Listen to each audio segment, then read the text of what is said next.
之前咧有觀眾問咧，市區點樣能夠食得到油炸鬼咧？我當時我答佢要去到芳村，其實都大話成半個月之前。個油炸鬼咧，我搣開咗啦，攞手搣嘅，好鬆脆。咁先擺試下先啦。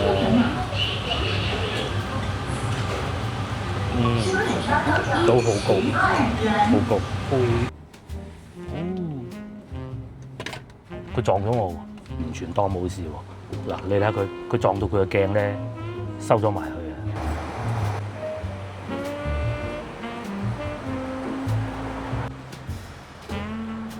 早晨，各位觀眾，而家朝頭早7:03啊！哇，我所在位置咧，廣源新村應該係咁叫啊。咁咧，景泰北街啊，係啊。咁咧，今日咧我就咁嘅，我今日預約咗架車做保養啊。咁啊，一方面咧又真係夠公里數啦，啱啱冇3萬。第二咧就係因為準備出去去福建啊嘛，咁啊出去福建之前咧去做下檢查係會好啲嘅。咁啊約咗9點，咁啊而家過嚟食個早餐先。到個商圈都叫三元里啦，咁啊但係咧三元里裏邊咧呢度啊好多廣州人住，因為其實我細個咧都曾經喺呢邊住過，不過唔係呢個區域。咁啊今日咧我就嚟食一啲地道啲嘅早餐啊嚇，即係腸粉啊、粥啊嗰啲啊。呢度有一間非常非常之好嘅，咁啊叫做龍裕家鄉腸粉。固之然好食啊，佢嘅油炸鬼係現炸㗎，係啊，佢專門 set 多個鋪頭嚟炸油炸鬼㗎，咁過癮㗎。咁我應該會食飽啲啊，油炸鬼啊、粥啦同埋腸粉咯，係啊。前咧就嫌呢度好遠嘅，咁啊細個住嘅時候咧，其實都冇咁深入到呢邊㗎，都係近翻桂花崗嗰邊，咁但係都算係三元里商圈啦嚇。咁啊呢度咧就松柏大街啊、景泰新村啊，各種都喺呢度。咁點解呢度會咁多新村？又話廣源新村啊，這樣那樣咧？因為真係新村啊。當時咧呢個係新規劃嘅社區嚟㗎，咁啊所以通常咧都係會叫翻新村。不過其實而家就好少㗎啦。其實咧係未有如果香港叫私人屋宇吧，應該係咁叫吧。我哋會叫做商品房嘅東西。咁開始出現新村，慢慢作為一個過渡咁樣嘅，變咗40年都唔止㗎啦嚇。呢度咧變得好旺啊！我大概係讀小學開始就搬過嚟呢邊住㗎啦，即係唔係呢邊啊？外邊，即係近翻廣源路嗰邊嘅。咁但係經過咁多年發展啊，好成熟嘅社區嘅。因為咁早搬過嚟咧，所以嗰啲其實都幾多廣州本地人喺度住㗎。外地人都有，唔係冇。但係咧，相對於白雲區嚟講咧，三元里嚟講咧，呢度個比例咧，其實廣州人嘅比例係會都頗高㗎。連停車都方便㗎喎，都幾多停車場㗎。呢度入去有一個藥房啊，各種啦。咁同埋我哋會見到啊，好多都係有加裝咗電梯㗎。我要食嘢嘅地方就喺前邊啦。咁其實如果大膽啲將架車停喺路邊都冇問題嘅，因為咁早警察先生唔抄牌。不過我冇，我食飽之後仲會喺附近行下，咁啊所以俾錢穩陣啲啦嚇。呢度龍裕家鄉腸粉店好正啊，聽講三元里老字號店窩攬腸粉。要食窩攬腸粉就呢度啦，姨都喺度食嘅。隔離呢個就包子店，呢個坐得舒服啲啦。咁我唔使咁舒服嘅嚇。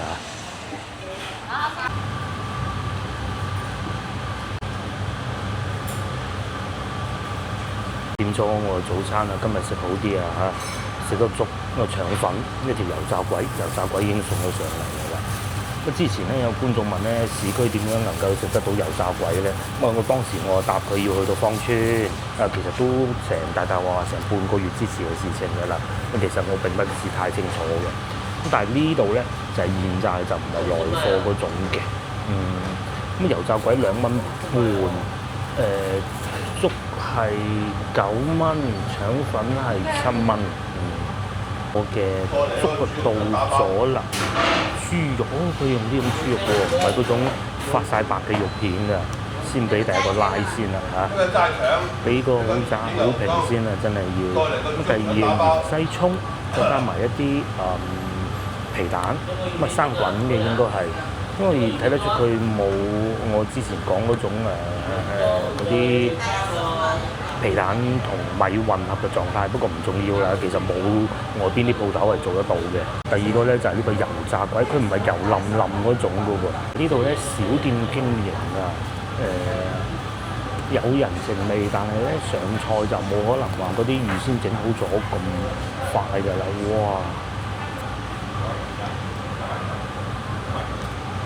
嗱個油炸鬼咧，我搣開咗啦，攞手搣嘅，好鬆脆。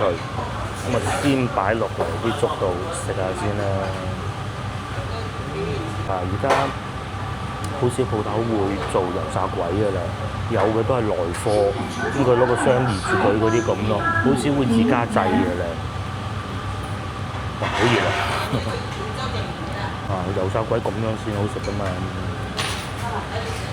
因為廣州人咧又怕熱氣嘅，以前好熱氣㗎，咁咧但係又中意食㗎噃。咁咧啲油炸鬼咧就要咁樣浸嗰啲粥，咁啊仲有一種辦法咧，成條揸住擺落去浸嘅，前衞生冇咁好啊嘛，你冇可能有紙巾啊咁方便噶嘛，咁啊成條擺落去浸咯。個油炸鬼咧作咗粥之後咧特別好味嘅，有油炸鬼嗰啲香味啦，有粥味啦。有人買咗你都入去。嗱嚟得呢度咧都係富人街坊，大家聽唔聽到？同埋呢個油炸鬼咧，我撳落去咧唔會話煎出好多油嗰種啊，咩有油嘅有啊。佢都冷落嚟啊！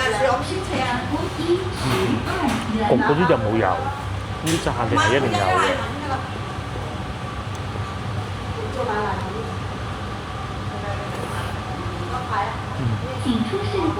你食油炸鬼係點食嘅？係咪一定要半熟嘅？又咁樣揸住咬嘅？通常咧都係會搣落去嘅。油炸鬼分咗兩邊㗎嘛，同埋香港叫炸兩個嗬，其實個意思都係一樣嘅啫。一炸出嚟有兩條啊嘛，係咪？係咪咁解嘅？咁通常我哋廣州會叫翻油炸鬼嘅，大家知唔知油炸鬼背後嘅意義係咩？知道就話俾我聽，我就唔喺度講。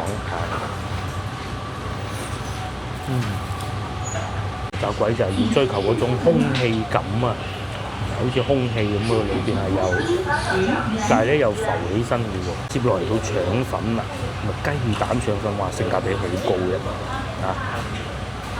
咁佢窩攬腸粉嚟㗎，據說咧話喺白雲區呢邊咧，佢係最好嘅，排名係最高嘅，咁犀利，你試下先啦。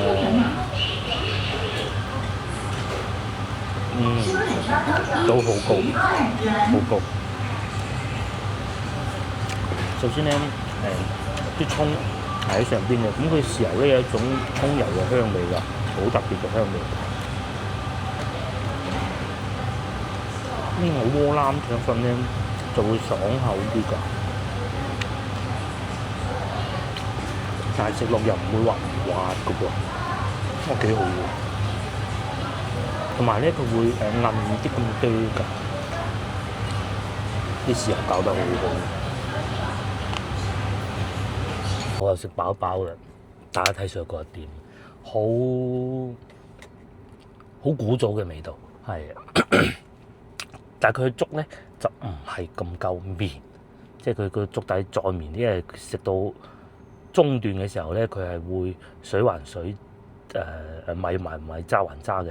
不過佢用嗰啲豬肉非常之好，好喺嗰啲剪嗰啲位置嚟嘅，唔係嗰啲切啲唔靚嘅部位，然之後醃到佢發白嗰種，不是嚇，咁啊唔錯。咁至於個油炸鬼，亦都係非常之好啊！冇聽見我把聲咁，唔關事，唔係話個油炸鬼食到我風晒喉，不是。咁啊，至於個腸粉咧，嗱窩攬腸咧都係會咁噶，佢係會稍為硬身少少、爽口少少嘅。咁啊，每個人追求都唔同。咁啊，接落嚟咧，想同大家講下同我邊太熱啦，我入嚟車裏邊講啊，想講下景泰呢個名啊。咁大家如果喺廣州住過，或者喺呢度附近生活過，你可能會有印象嗰個叫景泰坑，係咪？咁啊，話説事情係咁嘅。咁啊，景泰呢個名咧，可能會俾你想象得到啊，明朝啊，明代中嘅年號景泰。咁其實啱好相反啊，景泰呢個名咧，早過明代中嘅年號咧，差唔多900年就出現咗㗎啦。咁咧，景泰係人名嚟㗎，係南朝梁武大帝大同年間啊，535年嘅時候咧，咁就出現㗎啦。咁啊，話説咧，當時喺廣州只有一個光孝寺啦，咁啊崇尚佛學嘅廣州刺史蕭御咧就覺得唔夠，咁啊親自跑到去羅浮山請咗個法號景泰嘅禪師嚟廣州弘法，咁原來係一個禪師嘅名嚟㗎。咁景泰禪師咧就喺白雲山嘅西南邊咧，咁啊就係景泰坑，而家嘅景泰坑附近啊，咁啊睇中一塊地，松柏參天，鳥語花香，就地建寺。咁啊初名咧南樓寺，南方嘅南，樓就係一座樓嗰個樓，南樓寺。咁啊及後咧就改咗名叫景泰寺。咁咧就係白雲山有僧居，即係白雲山開始有僧人居住，開始就係咁啦。咁啊，但係咧起建寺嘅時候咧，肯定係會有啲神話故事啊！一地勢高啊，冇水啊，咁點辦咧？景泰禪師咧就用個禪杖喺地下點咗點咧，哎呀，竟然有咗泉水喎！哎呀，幾神奇啊嚇！咁啊叫卓石泉咁解嘅。咁啊，然之後呢個泉咧一路流，啲水好多啊嘛，咁啊充斥咗一條水坑出嚟，咁咧就叫景泰坑啦。我哋就可以理解得到啦。景泰禪師喺景泰寺喺景泰泉啦，景泰坑一路咁樣延伸落嚟嘅。咁但係可惜啊，到清朝嘅時候清朝咧就呢度要做兵工廠啊，竟然咁啊睇見呢度啊泉水豐沛，佢撞咗我喎，完全當冇事喎。嗱，你睇下佢撞到佢嘅鏡咧收咗埋去啊！你睇下。不過我係冇事嘅，唉，呢啲人啊，佢落都唔落嚟睇下嘅喎，呢啲不是我責任㗎吧？咁樣撞過就走其實咧我可以係告佢逃逸嘅，逃逸意思就係佢知道自己撞咗嘢，但係唔落車，佢就係逃逸㗎啦，係咪？佢而家唔知喺度做咩，等下。等下咁樣撞到都有，佢好彩嘅，真係。如果佢刮多啲咧，我就即刻同佢去整噶啦。唔怕，仲有1個鐘頭啫嘛。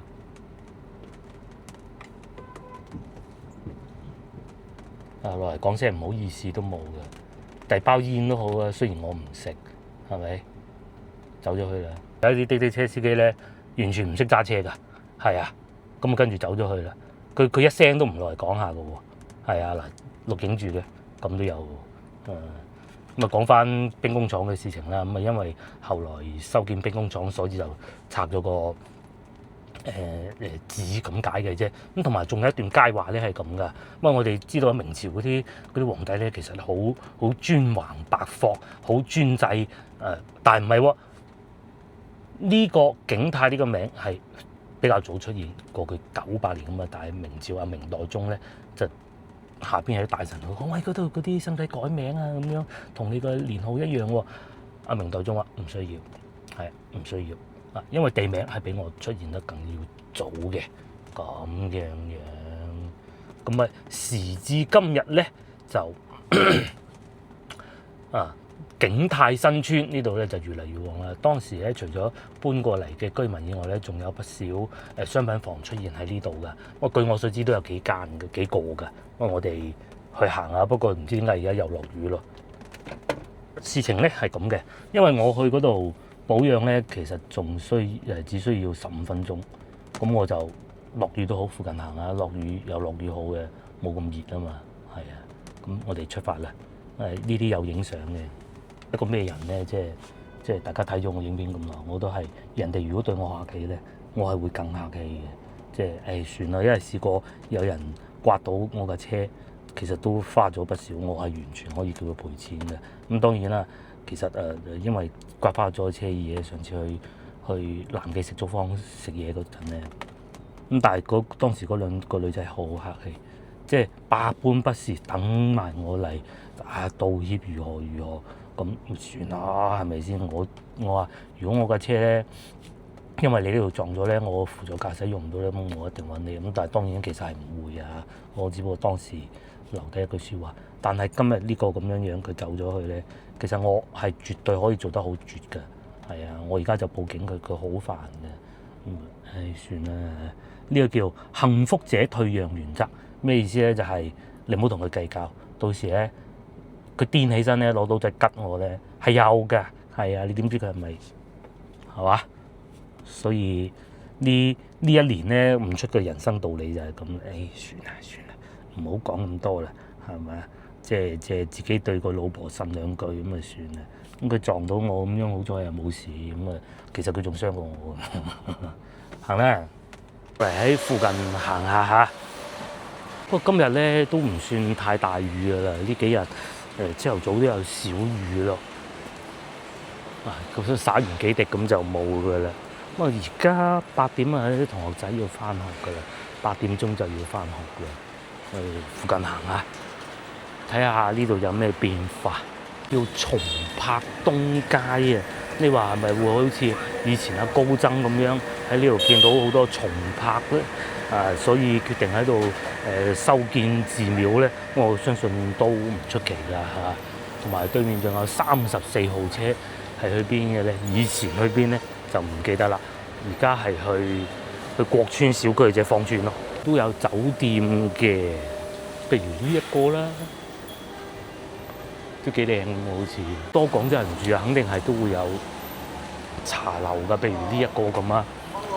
中式茶點代表即係咩？精武門24小時。哇！我繼續往前行，係咪就會去得到食韓國料理嗰度咧？好似都有段距離㗎。對面見到華興苑係啊，仲有啊。呢邊咧其實都幾多新疆人喺度住㗎，咁啊而家就比例會減少咯，因為有其他唔同地方嘅人過嚟住㗎嘛。華興苑武門又點能夠冇武林廚神咧？呢度亦都會有一間嘅，同埋健身中心啦。呢邊咧就唔會見到騎樓啊嗰啲㗎啦，所以咧你感覺上咧就有少少唔似廣州嘅感覺咯，係咪？但係其實係呢度嚇，不過呢度咧就屬於白雲區嘅，呢邊冇騎樓嘅。大家趕住返學返工啊！啲長者喺度住都多㗎喎嚇，同埋仲有大森林，即係藥房啦。啲樹木都幾充沛。咁係有山泉水流落嚟啊嘛！一段時間咧就感覺上嗰啲餐廳啊、飲茶嗰啲啊就唔算太多嘅，至少我都淨係見到2間。咁啊近路口嗰邊會多啲嘅，呢邊少啲。我都好耐未入過嚟呢邊，仲有120巴士添。唔係要去保養咧，我都唔會咁早過到嚟呢邊。幾旺喎都。比海珠區某啲社區啊，仲要旺啊！即係嗰啲咩南華西嗰啲咧，嗰啲冇乜人住。我哋喺呢度轉右過去咧，慢慢去揾翻架車嗰個位置，漫無目的行下，喺呢度出唔出得到去都未知。行下啦，好多加裝電梯嘅喺呢度又有啊。咁啊，同埋好多防盜網，通常呢啲90年代落成嘅屋都係咁嘅。不過咧就〜好多違例泊車咯，咁樣鏟埋上去，通常咧都可能會係喺度住嘅居民咁樣停住架車喺度。但係樹木就真多啦，好多樹木㗎。以前喺度住咧，好少行到嚟景泰呢邊㗎，因為阿爸阿媽買餸都唔喺呢邊買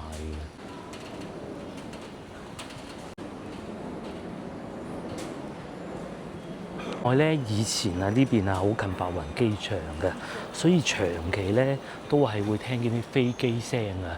咁啊正因如此咧，呢邊啲屋啊修建得咧其實係唔會太高㗎。咁你哋就可以判斷得到嗰啲屋咧係幾時落成啊？如果佢係喺機場搬去花都之前落成嘅，或者規劃啊咁咧，佢係只有6層樓嘅咋，好似對面呢啲都係啦。再生下呢棵樹都高過佢，咁當然依家就冇所謂啦。機場已經搬咗過去花都咁多年啦，佢中意起80層都冇人理佢啊！只要審批得到就得㗎啦。飛機場有飛機經過唔係一個影響佢樓宇高度嘅因素咯。呢啲都係6層樓高嘅，係啊，7層係喎，都有8層嘅，係啊。通常都9層嘅，點會8層咧？唔知喎。咁啊，正因為當時咧係會近機場啊，咁所以咧呢度都會幾嘈㗎。佢個飛機真係飛到好低啊！我試過小時候同阿媽去搖台游水咧，就係見到個飛機就喺頭頂飛過，好震撼㗎。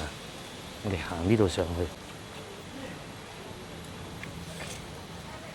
去，往前邊行下，前邊好似有條河涌咁嘅東西，係咪就係景泰坑咧？我仲喺度跑步添，都係長者住嘅居多。因為嗱，你可以想像下，80、90年代開始搬過嚟呢邊啦。咁然之後咧，佢哋都會慢慢變老噶嘛，係咪？咁好似我阿爸阿媽咁，佢哋年輕嘅時候搬過嚟，咁當然又搬走咗啦嚇。到到而家咪變老咯，啲社區就半封閉咁嘅，同埋我證實咗前邊唔係河涌，我哋喺呢度過翻去。以前咧係冇咁多小區管理嘅，通常都係開放式嘅。不過嗰陣咧治安就確實真不好㗎，呢度都唔係好多人敢過嚟住㗎。咁啊，及後就好咗好多啦嚇。嗰個年代嗰啲屋咧都係石米嘅，同埋而家咧都係會聽到有啲飛機飛過嗰啲聲音㗎。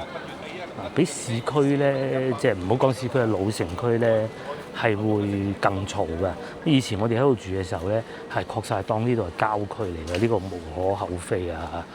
搬去白雲區啊咁樣哇咁遠嘅咧，嗰陣咧坐巴士咧都係坐好耐先至翻得到去學校㗎。咁啊，後來咧就梗係交通方便咗啦嚇，咧就係坐24號公交車、24號車，咁啊翻到公園前啊，即係中央公園、人民公園嗰度，咁啊行過去學校嘅咯。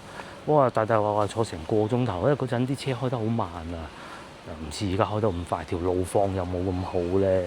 呢度經過桂花崗啦、中醫學院啦。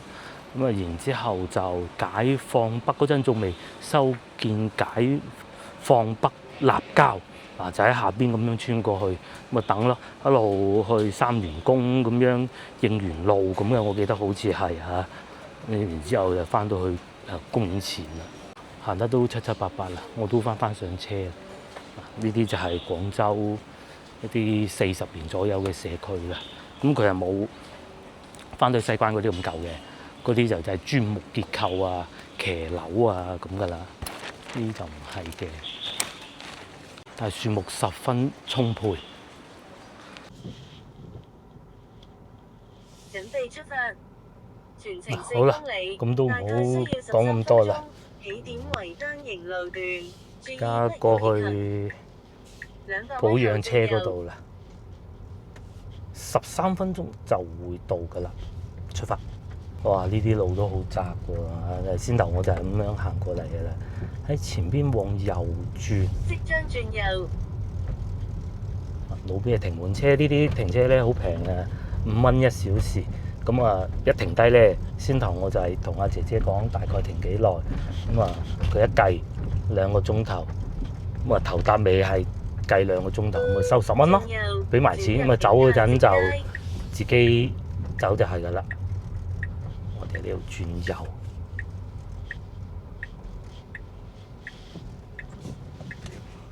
呢度唔同係老城區啊，交警咧冇睇得咁緊嘅，400米後轉右，所以好多都係違停啊，即係違例停車。呢條仲要係單行線嚟嘅喎，係嘛？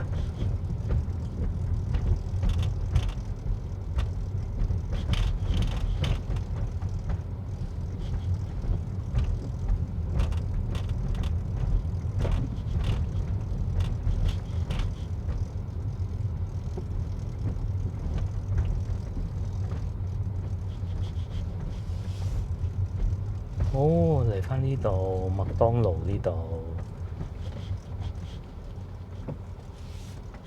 喺前邊轉右就出翻去廣園中路啦。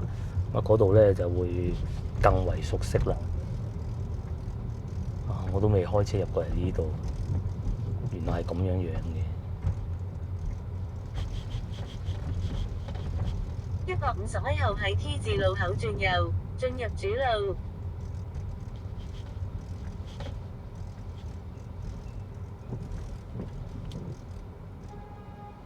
呢度就係一個好大好大嘅社區嚟。之前嚟過呢度想揾飲茶㗎，好似喺前邊嗰幾間咧都係揾唔到。不過如果當時醒目啲，去翻武林廚神嗰度，可能揾到都唔出奇㗎嚇。嗱，行人係隨時會過馬路嘅，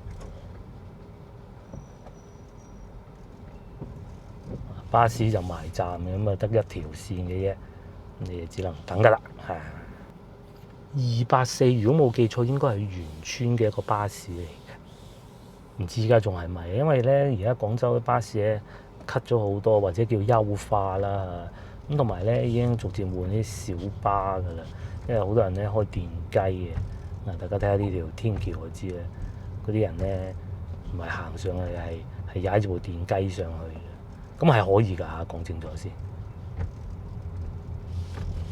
我哋喺呢度出翻去，就出翻去廣園中路。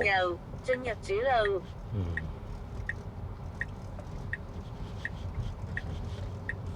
嚟到而家咧8點半啊，差唔多，哇好多車，同今朝早嚟嘅時候咧個車流量咧爭好遠。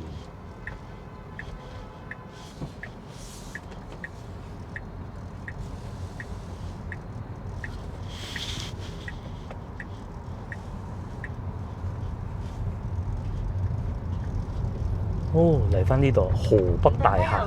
不過我講以前住邊度咧，其實就係以前就係住呢個附近㗎啦嚇。但係細至邊個位我就唔講啦。好近好近，以前細個住嘅地方。咁喺前邊往左轉咧，就可以翻去解放北路啊嗰啲咁咯。250米後轉右，建議走最右車道。哇！超級塞車喎，因咩事咧？所有車道都可通行。咁其實呢度好近三元里咩抗英大街嗰邊㗎啦，已經係。我哋喺呢度攝翻出去。啊，如果冇有導航軟件咧，呢啲真係唔識行嘅。1.4公里後機場路有300米塞車，預計通行時間2分鐘。哦，仲塞車添。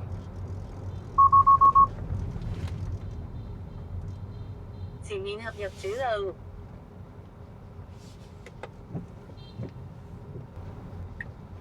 哦，我知點解塞車啦，因為嗰啲車咧個個都唔守規矩嘅。嗱，咁樣減速攝出嚟。有距離接近路口，喺第2個路口靠右行駛。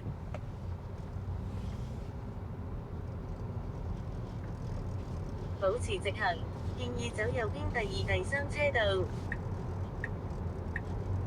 500米後靠右行駛，前面路段限速60。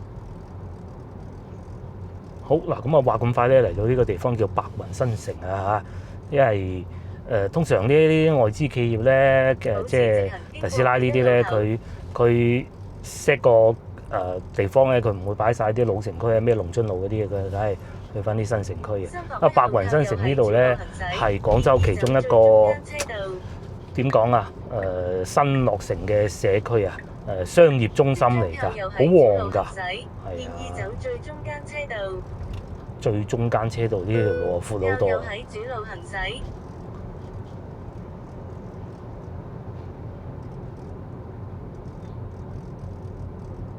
喺東前道路繼續直行1.3公里。保持主路行駛，路口綠燈可過。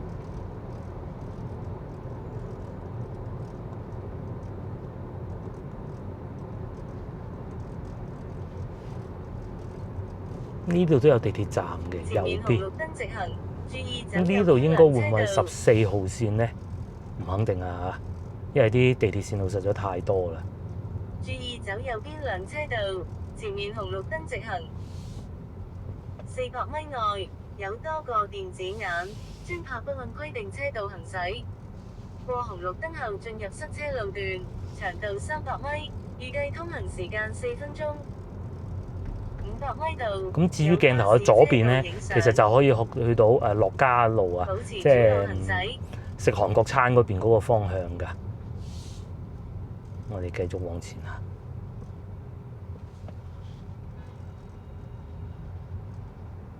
哦，可能呢度因為有個學校啊，所以塞車啊，個個都停低部車，放低啲小朋友。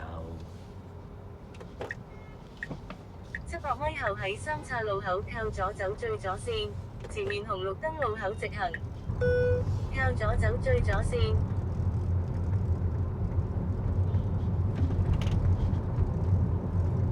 500米後轉右。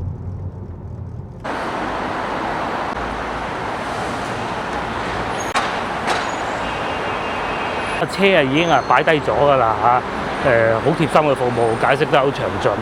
咁然之後預計10點搞掂，咁佢話10點半翻到去就 OK 㗎啦。咁啊，我去前邊個商場行下先，因為而家9點11分，做機場路係機場路係一條好長嘅路嚟㗎。咁啊前邊咧有叫做百信廣場啊，裏邊咧係有醫陽㗎，咁啊去醫陽行下啦。差唔多到㗎喎，路都好旺喎，嗬。雖然你唔係話好似天河嗰啲咁樣好高尚啊，好勁啊嗰啲地方，咁但係都旺嘅，有人氣嘅。呢度叫新市墟站，即係好近新市墟啊，係嘛？唔知啊，個鋪頭都租唔出去喎，有。以前新市墟咧呢邊佢係會。應該點講咧？人氣旺咗啊，因為有地鐵啊，修建咗地鐵就旺好多。咁啊，再行前少少咧，仲有向群添啊。咁啊，嗰度咧就係我想去嘅商場啦。咁啊，行入去呢邊咧，好似係叫塘廈村。啊，我唔入去啦嚇。冷氣嘅，最緊要有呢度實冇冷氣嘅啦。前邊咁有時候咧，如果喺高速經過啊，上邊應該係機場高速嘅，差唔多落橋位㗎啦。咁係會見到呢個商場㗎，前邊我都見到醫用㗎。咁佢係9點鐘開工嘅，就 book 咗有啲咩服務咧？4輪定位，因為特斯拉車速係會比較快嘅，做啲定位會好啲。因為我行高速多嘛，唔貴百零蚊嘅嘢。咁同埋個胎換位，總之總共加埋就500蚊左右啦。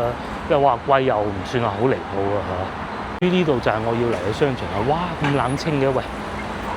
醫陽開咗門咯，咁啊向群我估開咗門啩，唔知啊。咁同埋對面係會有地鐵站，應該就係新市墟站嘅。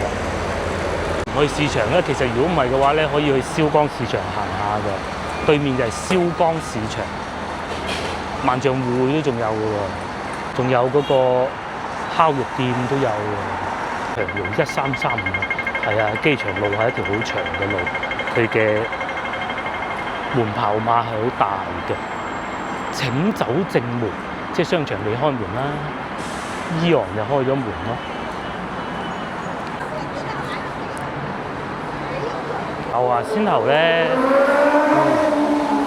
咧，嗰個職員姐姐同我講啊，如果你1個鐘頭你可以試下 FSD， 即係智能輔助駕駛，即係隻手唔使喐嘅嗰種咯，淨係望住咁佢會開嗰種啊。咁啊，其實已經係準備落地㗎啦，唔係淨係中國唔得，其實原來有好多國家都仲未可以完全使用㗎。咁但係而家已經可以路面測試㗎啦。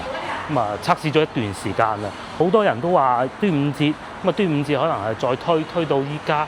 我估，因為佢要等可能其他國家一齊去用得到啊，咁啊所以就未開始咯，快㗎啦，都快㗎啦。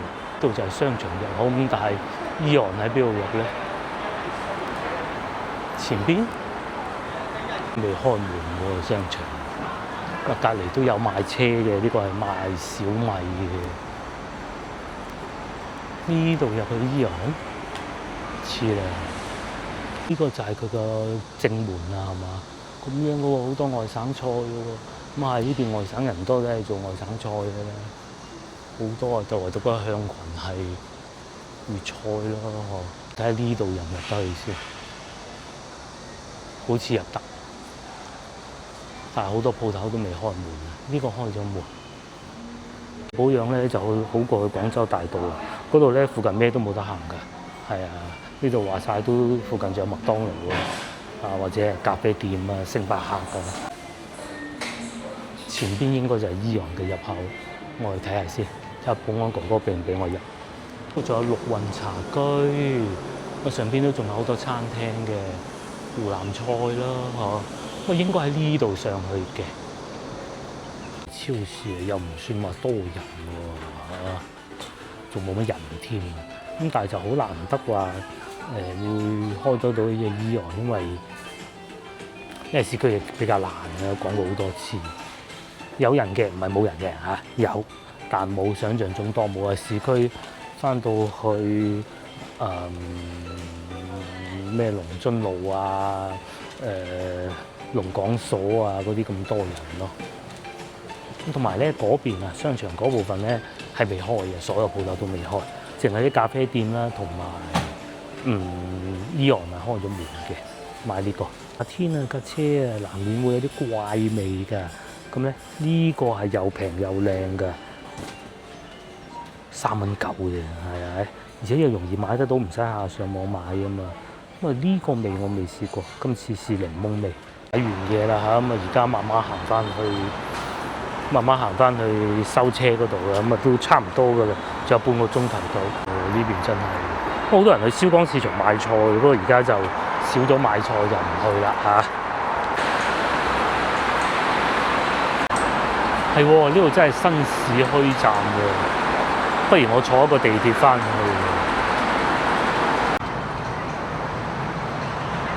大站嚟嘅14號線啊！咁嗱，手扶梯全部都有嘅，好闊落嘅。我哋落去睇下，包菜唔記得攞嘅喂。邊嗰個阿叔咧？唔記得咗攞啊！等陣會記得嘅咧。24號線，你哋有冇錯過啊？我都未睇下佢會去得到邊㗎啦。呢度有個線路圖嘅，好勁喎！12號線係二沙島啊呢度。咁但係佢點樣駁上去咧？嗱，中間呢度係缺失咗嘅，就係之前咧同我老婆講啊，話嗰個叫做建設6馬路嗰度咧，我哋而家喺新市區啊。咁我哋要坐翻車去雲霄路啊，雲霄路啊馬務一路上，你估下去得到邊啦？就去得到我女學校嗰度，不過通常唔會坐呢條線路嘅。14號線一路去到從化咯，精彩啊！咁至於12號線呢一邊咧，就去到白雲站啦。我最龍啊轉8號線喎嚇。仲快過揸車翻去，咁都方便嘅喎。不過冇乜嘢啊，好少嚟呢邊咁解嘅啫。我哋坐翻去雲霄路一個站，12號線佢駁通埋咧。上一集啊，我哋咪講到佢修建緊嘅。嗱，駁通嚟到二沙島啊，一路去就由赤崗塔啦，由赤崗啊，一路去到大學城咯，好長嘅呢條線。姐姐燥到啊！嗰個安檢嗰個機掃佢嗰啲行李咧，佢鬧人係咁鬧，係咁鬧，係咁鬧，真係好大喎呢度，好大啊！我哋喺14號線呢度落去，都幾方便嘅。嗱好啦，咁啊一切都搞掂，依家咧就翻去啦，乜問題都冇，正常損耗啊、磨損啊。都係正常，該有就有㗎啦。我而家翻去陳家祠25分鐘，哇！嗰條減速帶啊！虛，唔知佢會唔會免我停車費咧？哦，免到。咁我哋就出去啦。咁啊，使咗400零蚊啫，400零定500幾啊，我都唔係好記得啦。不過呢度揸車一定要小心啊！小心過小心啊，因為有行人，啲電雞又會逆行啦，係咪？咁點解呢度會咁塞車咧？因為呢度係醫院啊，醫院咪塞車咯。嗱，仲要逆行添，係咁噶啦。廣州揸車，再加之呢度又有又有車廠咧，即係賣車嘅地方，佢哋會有試駕噶嘛。咁後邊好在嗰個巴士啊，阿司機哥哥非常之禮讓啊，即係呢一個啦，又唔禮讓喎嚇。